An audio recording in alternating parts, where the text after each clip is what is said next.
Hey, what is up everyone? Kevin here bringing you another video, and this time something a little bit different. I'm going to be talking about Kritika Online, which is the new game getting published by NMAS. P.S. No, NMAS didn't pay me to make this video. But I just kind of wanted to touch up on what Kritika is, what it's about, and show you a little bit of clips of the PvE content that it offers, the PvP content that it offers. And overall, I'm having a pretty decent time with it. I don't think I can main game it, but I definitely think it's something that you should check out since it is going to be free to play. And I don't know, easy to get into, easy to kind of play, but there are definitely things that you can master, especially on the PvP end. So Kritika has actually been out for a fairly long time in Korea, and so you know what that means. It is more of a PvP game than a PvE game, though there are definitely PvE aspects, and that's more of what I've been focusing on. It's what I've been enjoying, but the hardcore players are definitely PvPers, in my opinion, much like we see with Terra. So with it being a Korean game as well, it is a enchanting based system. In other words, all your gear has ranging from plus 0 up to plus 12, 13, 15, etc., etc. And there is a failing mechanic. However, it doesn't derank your enchantments. It doesn't delete your gear. It's not hardcore by any means as far as that goes. In the game, there are 8 different classes that are available, or 9 different classes that are available, and how it works is there are 4 classes to start from to begin with. The Reaper, which is what my original class was, the Rogue, the Warrior, and the Gun Mage. So once you hit level 15, it allows you to select a subclass or a specialization more so, and it really makes an entirely new class. So there is a decent bit of variation with the game. It is entirely instance based as well, so much like you see on El Sword or what's it called, Dragon Nest. Basically, you go into a PvE room, you clear stages of monsters, and then once you finish all the stages, there's a boss at the end, or there are bosses midway through, and you just go ahead and clear that content. There's no real open world. It is a lot of just instancing, so it can ruin immersion a little bit, but I didn't find it that bad because the combat overall made up for it, in my opinion.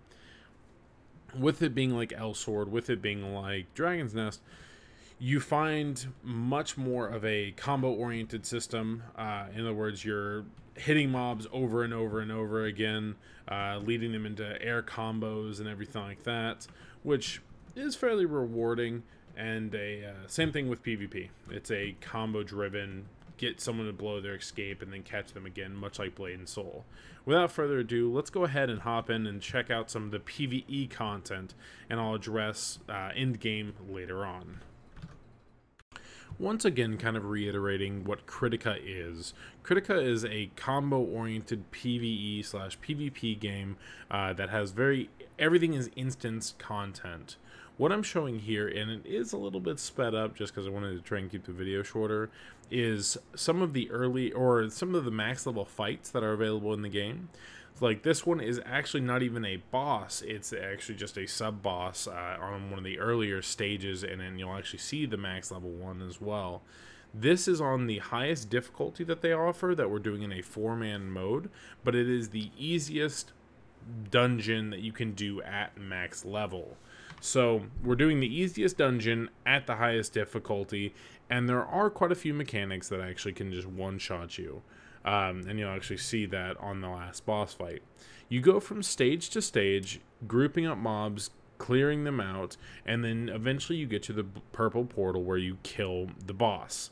Now, each boss usually has several mechanics that end up can cause a one-shot, but with Kritika being a combo-oriented game, there are ways to interrupt some of their key skills. Sometimes they're just totally invulnerable, but to actually basically juggle and combo the bosses themselves even.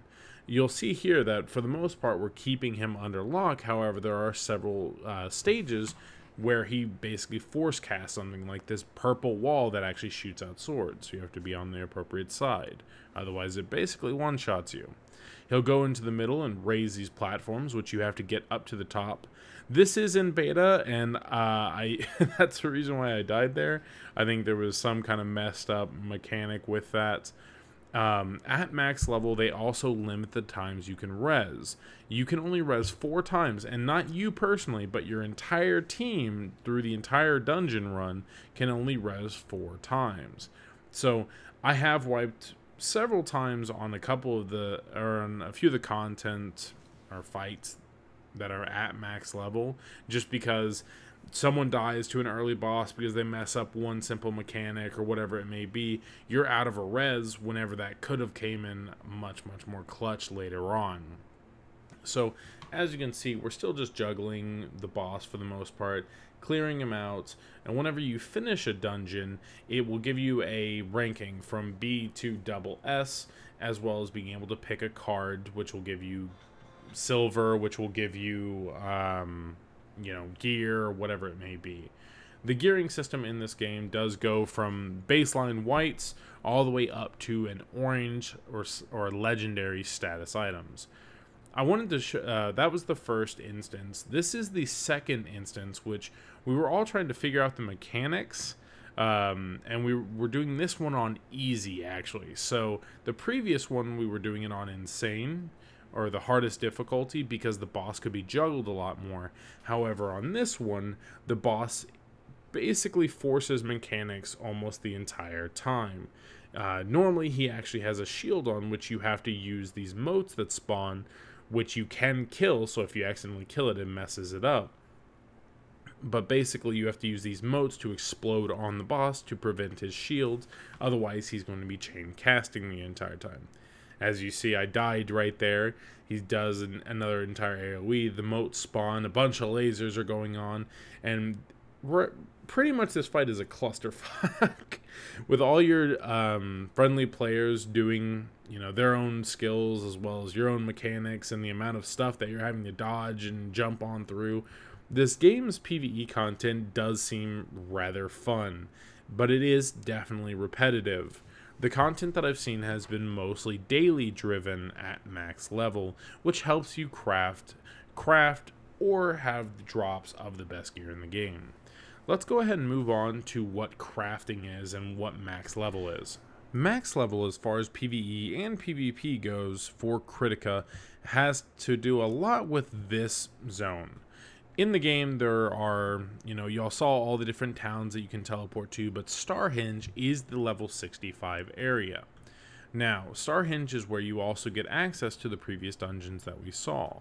Once again, I ran Memory of War on Extreme with my 4-man group because this boss could be easily CC'd. But then we were doing easy of Memory of Annihilation because this boss had a shield and was basically screwing us over quite a few times before we figured out the mechanics. I've also ran the other dungeons, but on easy, and a lot of the bosses were able to be CC'd, or we were able to damage them down quick enough. So I can only imagine what happens on insane mode whenever more mechanics get introduced, or you're constantly having to actually properly do mechanics. Now, at max level, for the most part, this is your daily hub. The daily hub gives you things such as your hero's keystones, your orange critium fragments, your keystone fragments, and these also can drop out of the actual dungeons themselves, but this is how you maximize your gear. This is how you get the best gear, at least in the game currently, at least in the first iteration of closed beta. So, on insane mode, you get things like the orange critium shards, you get things like the hero stone fragments, you get rare grade artifact chests. All of these are basically enchantment features or enhancement features to your gear, such as applying bonus damage or applying more, accuracy or whatever it may be. Once again, like I said, with it being a Korean game, it is very plussing driven, enhancing driven.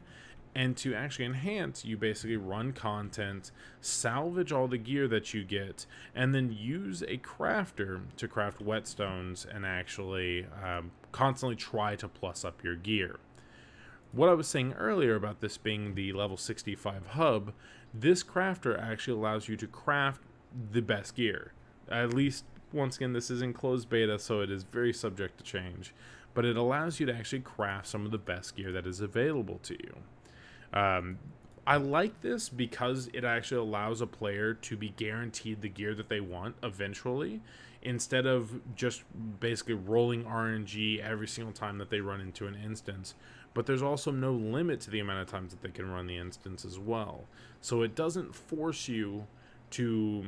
It doesn't wall you to where you can't run content and can't try for higher gear, but it also allows you to be guaranteed the gear that you're looking for over time. Just doing one set of dailies got me 6 of the hero keystone fragments, and from what I see as far as gear and weapons, it may only take 4 or 5 days to actually get your hero keystone. So that kind of shows you how the actual game works in terms of gearing up and whatnot. And here's the salvage, which allows you to get Critium shards, which you then turn into the whetstone so you can enchant. There are lots of facets to the game as far as improving your gear, like rubies, different costume perks through these like consumables. So costumes do have stats, which makes me a little weary, but for the most part, everything I've seen in the cash shop hasn't been anything too major. Now, I'm going to go ahead and move on and showcase what PvP is like, because I know a lot of people watch my content for PvP or want to get an idea of what PvP is like. Alright, let's go ahead and hop in. PvP in Kritika is all instanced, and there are 3 options to actually go about PvP. 1v1, 3v3, and capture the flag. All the clips that I'm going to be showcasing are going to be 1v1 because that is my preferred playstyle. So in this one that you're going to see here, it's me as a Valkyrie versus a Demon Blade, which in my opinion is one of the stronger classes, at least as I'm learning the game. So this game is very driven around getting your opponent caught after they use their escape skill. Escaping meaning using their tab, much like we see Retaliate in Terra, or the tab skill which breaks out in your arena for Blade and Soul. And then once you're able to catch them after that tab skill is down, you basically can put them into a combo lock or a CC lock.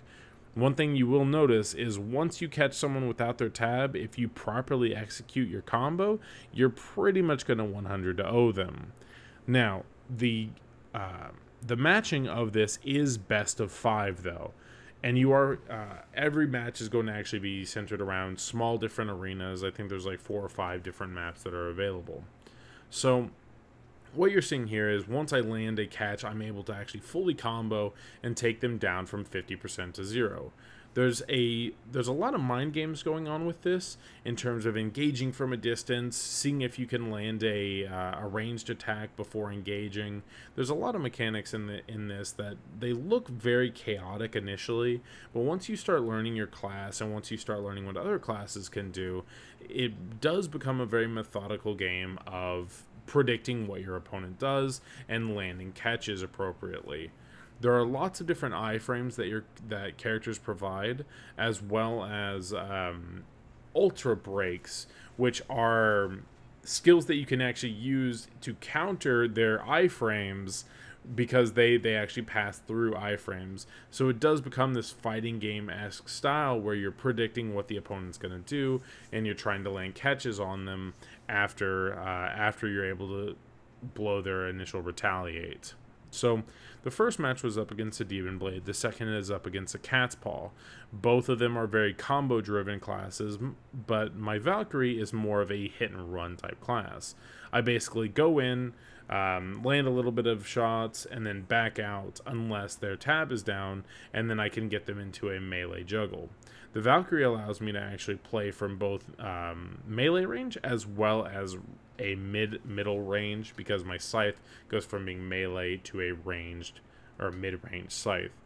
Overall, the PvP in this game is rather enjoyable. I had a good time playing it. I had a good time just doing 1v1s and everything like that. There is a leaderboard to it, so EPing, the EP option is always there, but I just kind of wanted to showcase a little bit of the PvP that is available.